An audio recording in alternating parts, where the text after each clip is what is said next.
આગામી 22 તારીખે વડાપ્રધાન મોદીના હસ્તે સુરતમાં આધુનિક બસોનું ફ્લેગ ઓફ કરાશે। શહેરમાં પહેલીવાર કેમેરાવાળી 50 આધુનિક ઇલેક્ટ્રિસિટી બસ 22મીએ દોડતી થઈ જશે।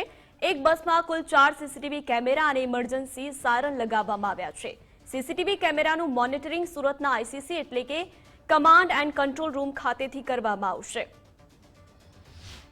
लोगों ने सेफ्टी માટે બહુ સારા છે क्योंकि એમાં જે બી પેસેન્જર આવે તો પેસેન્જર છે કેટલા પેસેન્જર આવ્યા એ બધા સેન્સર તેમને ફીલ થઈ જાય ને એને અમારા કંટ્રોલ સેન્ટર જે બી છે એ અમારા ડેશબોર્ડ એ કન્સોલ પર રિયલ ટાઈમ અમને રિફ્લેક્ટ થાય ને એના કારણે જે બી ટિકટિંગ પિલફરેજ જે થાય છે તો દેટ કેન બી અવોઇડેડ ને પેસેન્જરની સેફટી જ્યારે કહીએ તો એ કેમેરાથી એને આગળ બી જે છે ડેશ કેમ લાગેલો છે તો જ્યારે બી કોઈ હોનરાજ થાય તો એને બી અમને સામેથી ઇમ્પેક્ટ જે છે ને પ્રી ઇમ્પેક્ટ અમને વિડીયો મળે તો એ ફોર જ્યુડિશિયલ પ્રોસિડિંગ જ્યારે બી અમારા એ આવે તો ત્યારે it will be very handy એક અમારે વિડીયો પ્રૂફ થઈ જાય। શહેરીજનોની સુવિધામાં વધારો થવા જઈ રહ્યો છે। આગામી 22 તારીખે વડાપ્રધાન નરેન્દ્ર મોદીના હસ્તે નવી આધુનિક બસોને ફ્લેગ ઓફ કરાશે।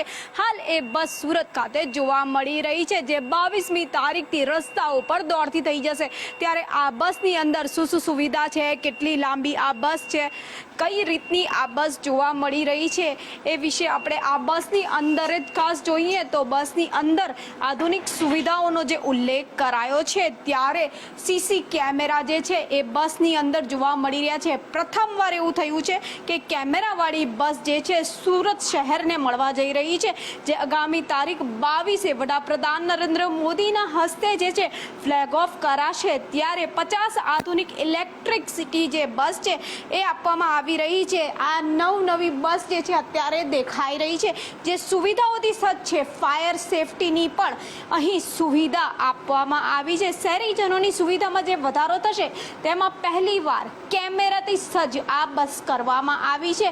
ત્યારે આવનારી 22 તારીખના જે આ બસો જોવા મળશે ત્યારે ખાસ કરીને જે દિવ્યાંગો હોય છે એમને બસની ભીડભાડના લીધે તકલીફ પડતી હોય તો તેમના માટે પણ અહીં અલાયદી સુવિધા કરવામાં આવી છે। તો સાથે જે છે 33ની સિટિંગ કેપેસિટી આ બસમાં આપવામાં આવી છે। 12 મીટરની લાંબી આ બસ કહી શકાય છે। આ બસ સીસી કેમેરાથી સજ્જ કરવામાં આવી છે। એક સાયરન પણ અહીં બતાવવા માંગીશ। આ એક બટન છે। ટ્રેનોની અંદર તો આપણે જોઈએ જ છે કે કંઈક ઇમરજન્સી હોય તો દબાઈ શકાય, પરંતુ આ બટન જો અહીંથી પ્રેસ કરવામાં આવે ને તો એ બટન પ્રેસ થવાની સાથે જ જે છે બટન જો આ ઉપર કરીએ તો સાથે જ અહીંથી આગળ જે ડ્રાઈવર છે તેને સીસી કેમેરાનું મોનિટરિંગ જ્યાં થશે એટલે કે કમાન્ડ એન્ડ કંટ્રોલ રૂમ ત્યાં આ સાયરન દાબ્યા બાદ જે પણ વ્યવસ્થા હશે, જે પણ અહીંયા તકલીફ સર્જાઈ હશે કે અકસ્માત થશે એની પોતાની જે રિપોર્ટ છે એ એક પેસેન્જર પોતે પણ ત્યાં કરી શકશે। એટલે તાત્કાલિક મનપાને એનો અંદાજો થઈ જશે। સિટિંગ વ્યવસ્થા પણ અહીં જોવા મળી રહી છે કારણ કે 12 મીટરની આ લાંબી બસ કરવામાં આવી છે।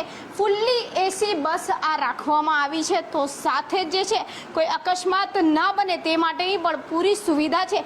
જીપીએસ ટ્રેકિંગ સિસ્ટમ પણ અહીં લગાડવામાં આવ્યું છે।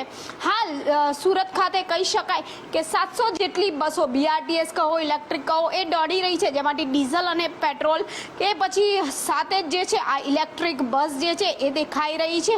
250 જેટલી ઇલેક્ટ્રિક બસો તો દોડી રહી છે પરંતુ હા પહેલી જે 50 ઇલેક્ટ્રિક બસો આવી રહી છે એ સીસી કેમેરાથી સજ્જ જોવા મળી રહી છે અને સુરત મહાનગરપાલિકા દ્વારા આગામી 2025 સુધી ખાસ કરીને 1000 જેટલી સ્પેશિયલ આજે આધુનિક બસો છે ને કેમેરાથી સજ્જ એ બસો કરવાનું આયોજન છે જેની શરૂઆત અત્યારે 22 તારીખે આગામી 22 તારીખ કહી શકાય કે જ્યારે વડાપ્રધાન નરેન્દ્ર મોદીજી આવવાના છે ત્યારે તેમના હસ્તે ફ્લેગ ઓફ કરીને 22મીએ રસ્તા પર દોડતી કરી જવાશે। એટલે કે મોદીજીના હાથથી તમામ જે શહેરીજનો છે એમની સુવિધામાં વધારો કરાશે। કેમેરામેન અજય કુમાર સાથે રાબિયા સાલે, ગુજરાત ફર્સ્ટ, સુરત।